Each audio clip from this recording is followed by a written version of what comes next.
নমস্কার আমার ইউটিউব পরিবার, তোমরা সবাই কেমন আছো? আশা করছি তোমরা সবাই অনেক ভালো আছো, সুস্থ আছো। আমিও ভালো আছি। আমি সুপ্রিয়া। আমি তোমাদের সবাইকে আমন্ত্রণ জানাই নাসিকের ঘরকন্যার আরেকটি নতুন ব্লগে। যে যে প্রান্ত থেকে আমার ভিডিওটি, আমার ব্লগটি দেখছো, আশা করছি তোমরাও সবাই অনেক ভালো আছো।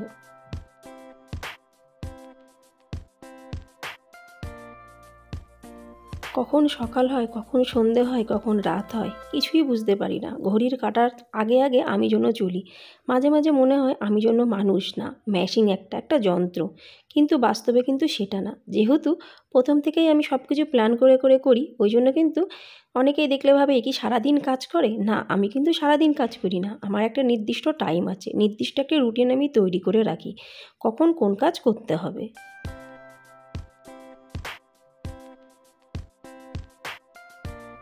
যদি বাই চান্স কোনো সময় সেই রুটিনটা একটু বিগড়ে যায়, তাহলে কিন্তু আমার বেশ খানিকটা গোলমেলে হয়ে যায় সেই দিনটা। কেন কি, আমি যেই রুটিনটা নিজের জন্য তৈরি করেছি, নিজের সংসারের জন্য, বাচ্চাদের জন্য সব তৈরি করে রেখেছি, সেটা কিন্তু একাধিক একটু আধেক মিস হয়ে যায়। সেদিন আমার কিন্তু খুব কষ্ট হয়। ওই জন্য বন্ধুরা, আগের থেকেই যে কোনো কাজ কিন্তু প্ল্যান দিয়ে করলে অনেক তাড়াতাড়ি হয়ে যায়, অনেক কম সময়ের মধ্যে হয়ে যায়, আর হাতে কিন্তু বেশ খানিকটা সময় বাঁচে।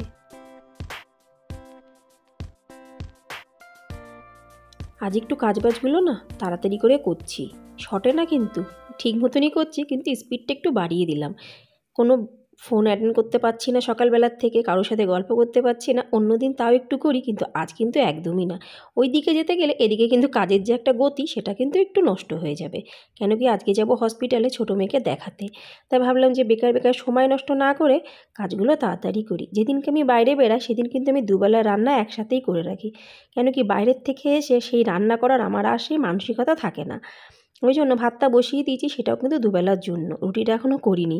রুটিটা এখন করব না, সকালবেলা আমার জন্য এক পিস আমি করে রেখে দিয়েছিলাম, যখন কর্তামশাই আর মেয়েদের করে দিচ্ছিলাম রুটি। আর রুটিটা আমি এসে করব। কেন কি, রুটি যদি এখন করে রাখি এই সকালবেলা, তাহলে তো খাওয়াই যাবে না, পুরো নষ্ট। ওই জন্য আটাটা মেখে রাখবো একটু পরে, রুটিটা রাতে এসে করব, ফটাফট করব, হয়ে যাবে, অসুবিধা হবে না।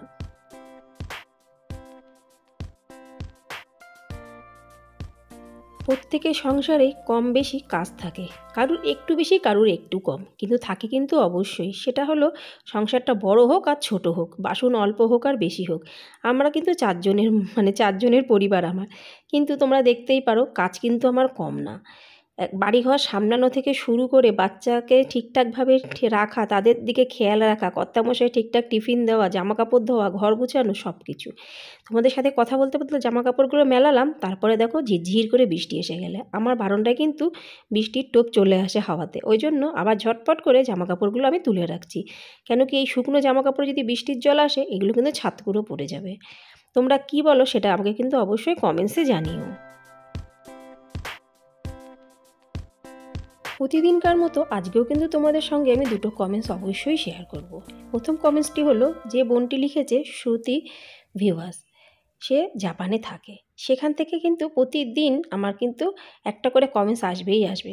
মানে সে প্রতিদিন কিন্তু আমার ভিডিও দেখে। আজকের কমেন্টসটি করেছে, দিদিভাই তোমার কাজগুলো কিন্তু আমার বেশ ভালো লাগে, তুমি খুব সুন্দর করে করো, কথাও খুব সুন্দর করে বলো। অনেক অনেক ধন্যবাদ বোনটি আমার, তুমি যে এত সুন্দর করে আমার ভিডিওটি দেখেছো আর তার সাথে সাথে কমেন্টস করেছো, তার জন্য তোমাকে আমার আর আমার পরিবারের পক্ষ থেকে অনেক অনেক ভালোবাসা।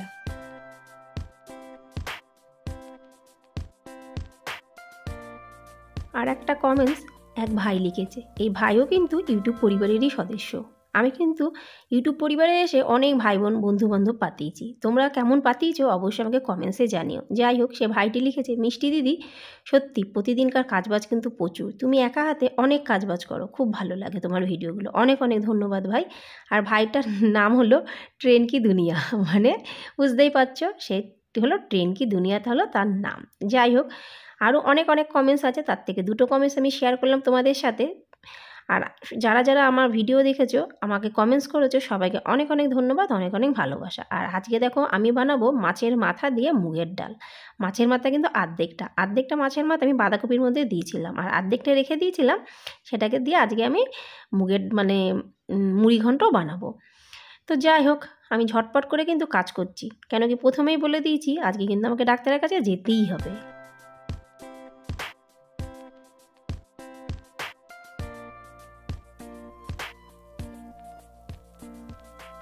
সারাদিন কাজ করতে আমার কিন্তু বেশ ভালো লাগে, কিন্তু তার মাঝখান দিয়ে আমি কিন্তু নির্দিষ্ট সময় একটু রেস্টও নিই। যদি রেস্ট না নিই তাহলে তো পাগল হয়ে যাবো, কী করে সব কিছু ম্যানেজ করব, অসম্ভব ব্যাপার।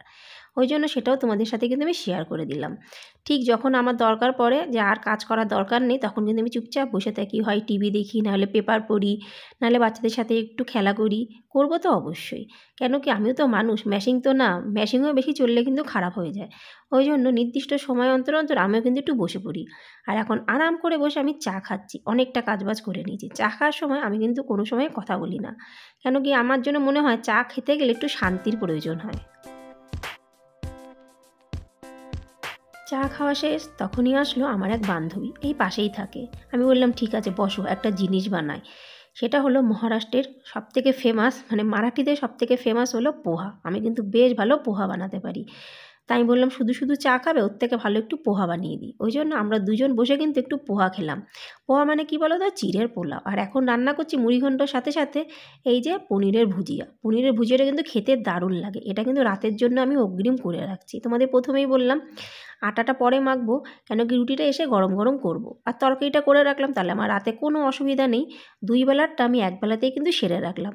এতে আমারই কিন্তু সুবিধা, সময়ও বাঁচলো, আমার কষ্টটাও কম হলো।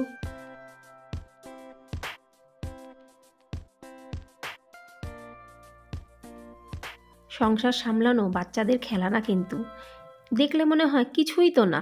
কেন কি এখনও পর্যন্ত কিন্তু আমার একটা কথা শুনতে হয়, যখনই অফিস থেকে আসে কিছুক্ষণ পরে হলেও অবশ্যই আমাকে বলবে যে কী বা করলে, সারাদিন তো ঘরেই ছিলে। জানি না এই কথাটা তোমাদের কেমন লাগে। আমার কিন্তু প্রথম প্রথম বেশ খারাপ লাগতো, শুনে অনেক রাগ হতো, কিন্তু এখন আর রাগ হয় না। কেন কি এতদিন শুনে শুনে আমার এখন অভ্যাসে পরিণত হয়ে গেছে।